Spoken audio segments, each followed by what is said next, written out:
After everybody had come over and the guests were enjoying themselves, she decided that she was going to make a speech. At the beginning, she just thanked everybody and stuff, and it was pretty normal. Then she moved to our parents and started thanking them for having adopted her into the family.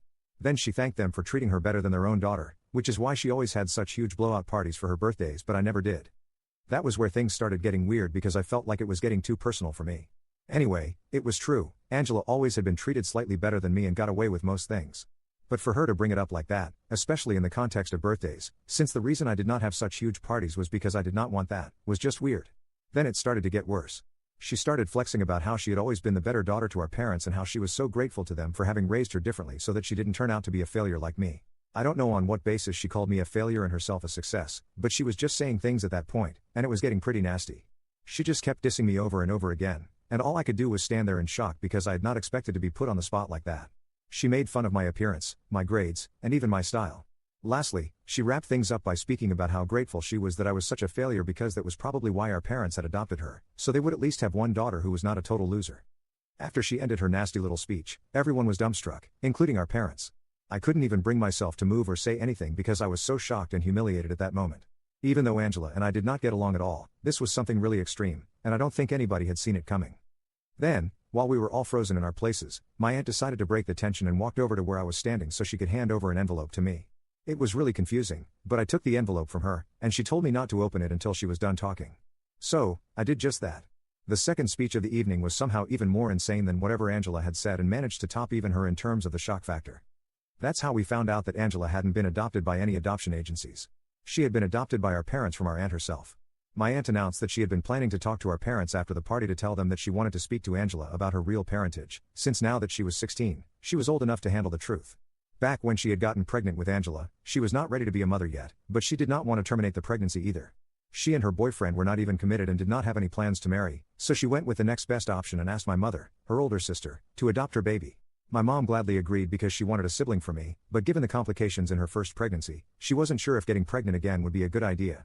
So, this was a good solution for both of them, and they decided to work it out but kept it all a secret from everybody else since they didn't want the family to start gossiping.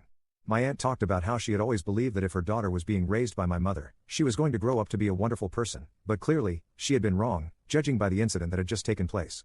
No decent person in their right mind would ever try to humiliate their sibling the way Angela had tried to do, and my aunt was ashamed of her. I finally felt a bit vindicated when my aunt said that, because I felt like there was finally somebody to stand up for me. Then my aunt told me to open the envelope. When I did, I found a blank check inside, and she told me that I could fill in my details, and whatever amount I quoted would be mine. Initially, she had planned on handing this to her daughter as a birthday gift, but now that she had seen how her daughter had turned out to be, she had no interest in giving her any sort of gift at all. Then my aunt walked out of the party, and Angela completely lost it. I'm not even joking. She literally came running towards me to grab the check out of my hands, but I was quick enough to take it out of her reach. My parents had to pull her back because she was acting so hysterical.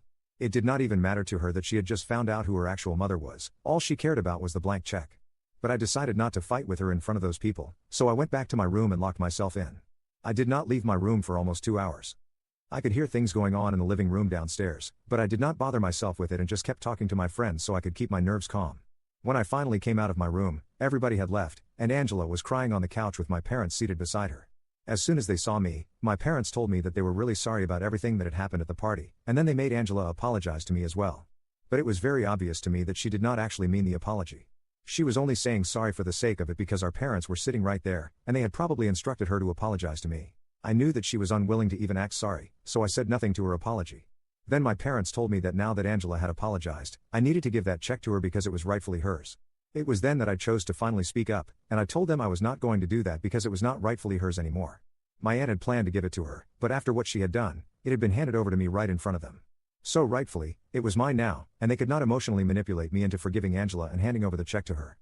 After I said that, Angela started crying as loudly as she could, so much so that it felt like she was trying to drown out the sound of everything else. But I did not allow that to get to me. I kept trying to speak over the sound of her crying, and I said that for years they had both treated Angela like she was above everybody else.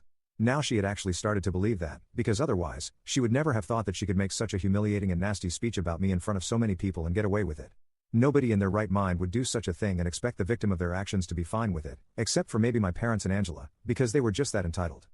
However, I had had enough of this, being treated like a second-class citizen in my own home, and that speech Angela had made had been the last straw.